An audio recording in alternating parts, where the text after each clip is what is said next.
శంకర హృదయ నివాసిని పార్వతి పరమేశ్వరి శంకర హృదయ నివాసిని పార్వతి పరమేశ్వరి. జై జగత్మాత దేవి బగళాముఖి. ఓం హ్రీం బగళాముఖి.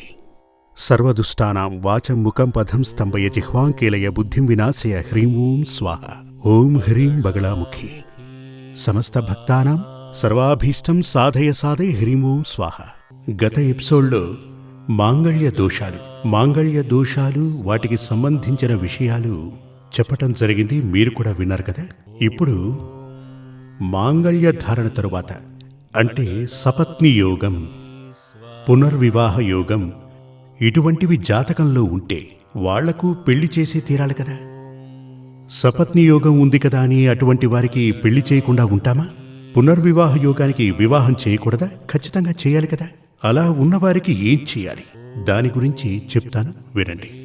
మీ యొక్క జాతకమునందు లేక మీ అమ్మాయి జాతకమునందు లేక అబ్బాయి జాతకమునందు ఇటువంటి దోషములు గనక ఉంటే, అంటే మాంగళ్య దోషం ఉంటే, ఆ మాంగళ్య దోషం ఏ స్థానంలో ఉంది అని ఇదివరకే చెప్పాను కదా. సపత్ని యోగం, పునర్వివాహ యోగం, జారపురుష యోగం, వైధవ్య యోగం ఇవన్నీ కూడా టోటల్గా మాంగళ్య దోషం అనే హెడ్డింగ్కి కింద వచ్చేవే.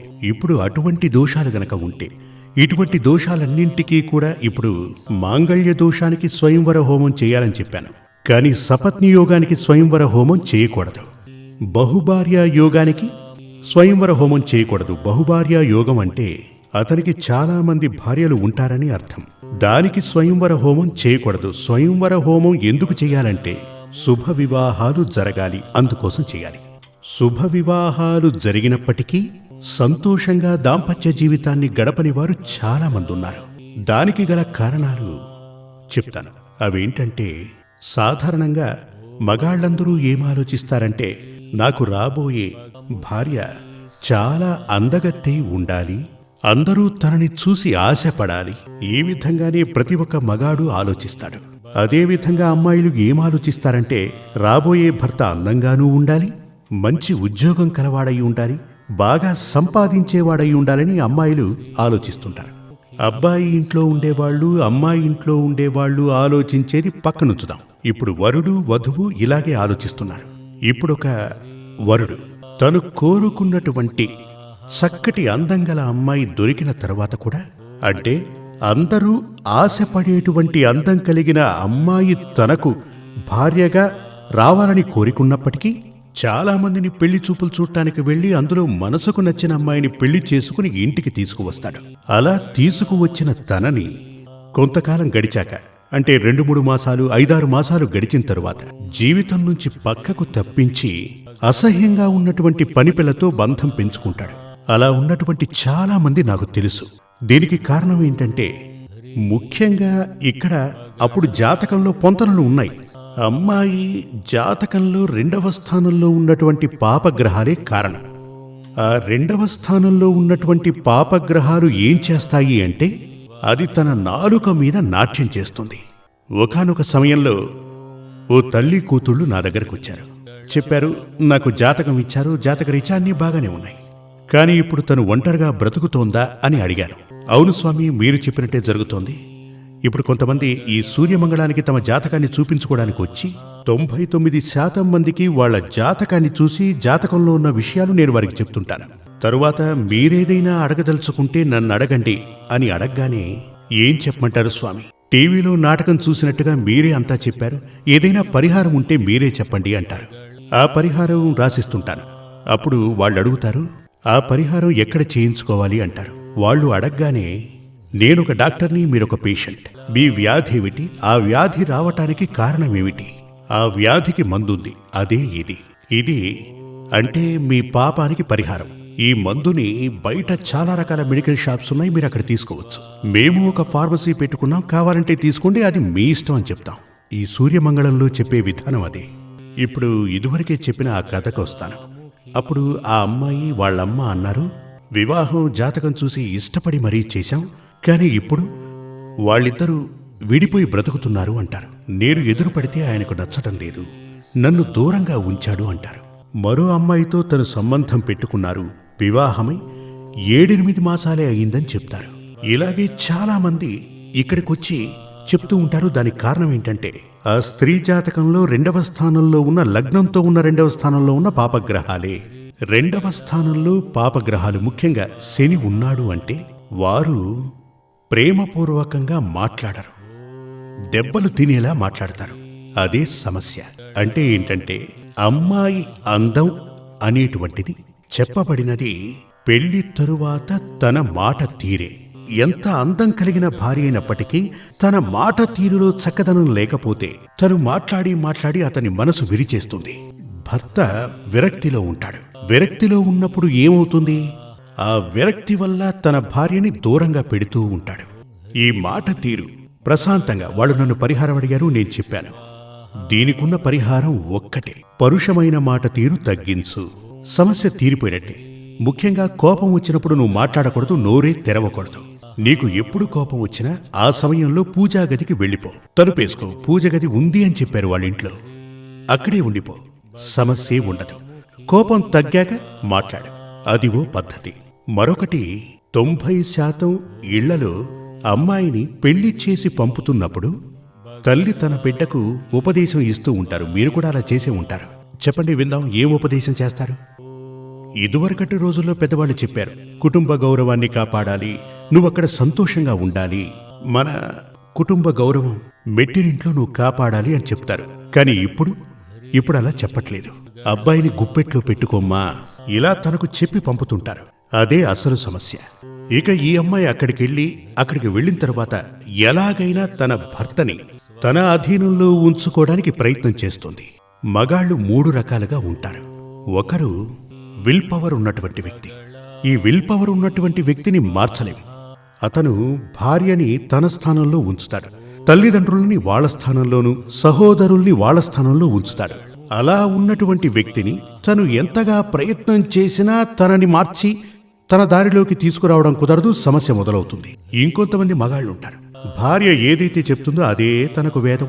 భార్య మాట విని అమ్మ, నాన్న, సహోదరులందరినీ పక్కకు పెడతాడు. తను ఏదైతే చెప్తుందో అదే.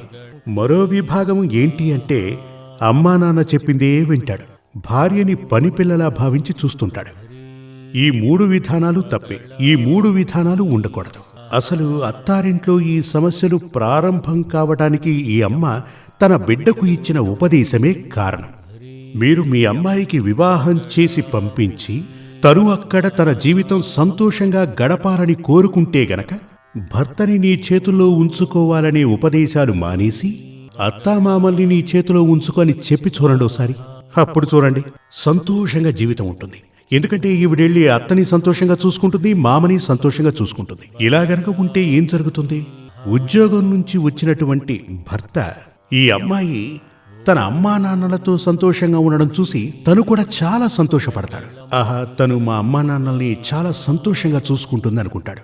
ఆ విధంగా కాస్త ట్రెండ్ మార్చి చూడండి, మీ జీవితంలో సంతోషం ఉండి తీరుతుంది. సపత్నీ యోగం అది గనక మీ జీవితంలో ఉండి ఉంటే దానికి మీరు పరిహారం చేసుకోవాలి. బహుభార్యా యోగం అది ఉన్నా కూడా మీరు పరిహారం చేసుకోవాలి. పునర్వివాహ యోగం అది ఉన్నా కూడా మీరు పరిహారం చేసుకోవాలి. ఈ పునర్వివాహ యోగం అనేటువంటిది ఎటువంటిది అంటే గొడవలతో కూలిపోవడం. దీని కొరకు జాతకంలో పొంతనలు ఎలా చూడాలంటే ఉదాహరణ చెప్తాను. పునర్వివాహ యోగానికి పొంతనలు చూసి వివాహం చేసిన చాలా చోట్ల 100% పొంతనలు ఉన్నా పునర్వివాహ యోగం జరుగుతుంది. దానికి కారణం ఏంటంటే నేనొకసారి ఓ ఆచార్యుణ్ణి అడిగాను. ఈ ఆచార్యుణ్ణి కొంతమంది భక్తులు తీసుకొచ్చారు. ఆయన కూడా జ్యోతిష్యం అవి తెలిసిన వ్యక్తే. అప్పుడు ఆయన అన్నారు, నేను పొంతనలు చూసే వీరి వివాహం జరిపించాను స్వామి, కానీ ఇప్పుడు వీరు ఇద్దరు విడిపోయే స్థితిలో ఉన్నారు. దానికి కారణమేంటో తెలియట్లేదు, వేరే ఏదైనా ఉందా, ప్రశ్న వేసి చూద్దామని ఇక్కడ దాకా వచ్చాను అన్నారు. నేను జాతకాన్ని చూశాను, రెండింటిలోనూ పునర్వివాహ యోగం ఉంది. పునర్వివాహ యోగం ఫలించాలంటే ముందుగా ఒక వివాహం జరిగి అది విడిపోయి తరువాత మరో వివాహం కదా జరిగి తీరాలి. అదే కదా పునర్వివాహ యోగం. అప్పుడు నేను వారిని ఇలా అడిగాను, ఇద్దరికీ పునర్వివాహ యోగం ఉంది, వీరికి పెళ్లి చేయకూడదు, ఎందుకు ఈ తప్పు చేశారనగానే ఆయన చెప్పారు, అవును స్వామి, ఇది కూడా ఓ పొంతనే కదా, ఈయనకి పునర్వివాహ యోగం ఉంది, తనకు పునర్వివాహ యోగం ఉంది, ఈ రెండూ పొంతనే కదా అన్నాడు. ఈ పొంతన గురించి చెప్పాలి అంటే ఒకరి జాతకంలో ప్రతిరోజు తన భార్యని కొడుతుంటాడు, అలా అని తన జాతకంలో ఉంది. భర్త జాతకంలో ఏముంది? ప్రతిరోజు తన భార్యని కొడతాడు అనుంది. స్త్రీ జాతకంలో ఏముంది? ప్రతిరోజు తను దెబ్బలు తింటుంది అని రాసుంది. స్త్రీ జాతకం ఏం చెప్తోంది అంటే తను ఎవరినైతే వివాహం చేసుకుంటుందో తను ప్రతిరోజు ఈవెన్ని కొడతాడు అని ఉంది, తను తింటుంది అని ఉంది. అది పొంతనే కదా. అలా అని ఆయన అడిగారు. చూడండి, ఇద్దరికి వివాహం చేసేది సంతోషంగా జీవించడానికే కదా, పోట్లాడుకోవడానికి కాదు కదా. అంటే భర్త చేతులలో నిత్యం దెబ్బలు తింటుందని స్త్రీ జాతకంలో ఉంటే స్త్రీకి అణకువగా ఉండే పురుషునితో పెళ్లి జరిపించాలి.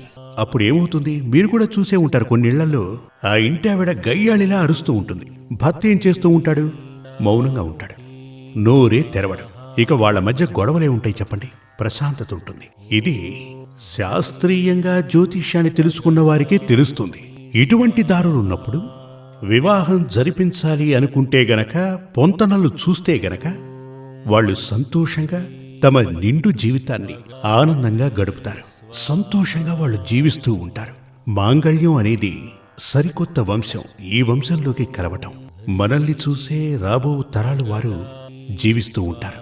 అలాంటప్పుడు మనం సంతోషంగా ఉండి తీరాలి. అది మాత్రమే కాదు, జీవితం ఒక్కసారిగా దొరుకుతుంది, అది సంతోషంగా ఉండాలి. ఎందుకని? ఇతరుల కోసం మనం త్యాగం చేయటం. అది భార్యగా అడుగు పెట్టే వరకు తను ఎవరు, భర్తగా అడుగు పెట్టే వరకు తను ఎవరు కదా.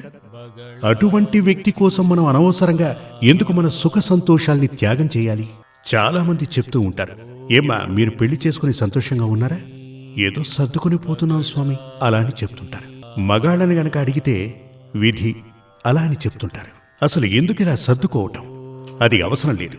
జీవితం సర్దుకుపోవటానికి కాదు, అసలు సర్దుకోవటమే ఉండకూడదు.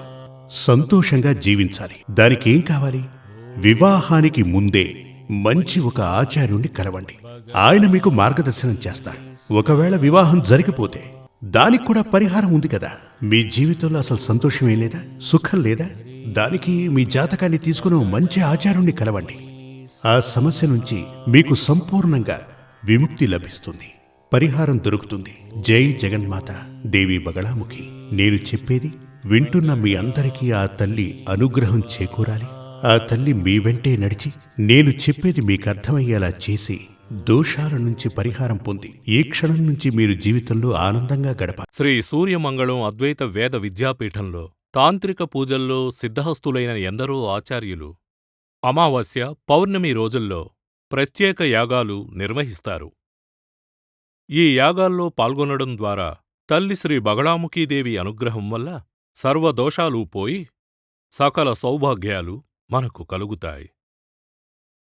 శ్రీ సూర్యమంగళం అద్వైత వేద విద్యాపీఠం జ్యోతిష్యం, ప్రశ్నలు, వాస్తు, తాంత్రిక పూజలు మరియు వేదయాగాలు నిర్వహిస్తారు. సంప్రదించవలసిన నంబర్ 7305442299 7305442299. చెన్నై, కోయంబత్తూర్, బెంగళూరు, హైదరాబాద్, విజయవాడ, ఢిల్లీ, ముంబై, తిరునల్వేలి, టెక్సాస్.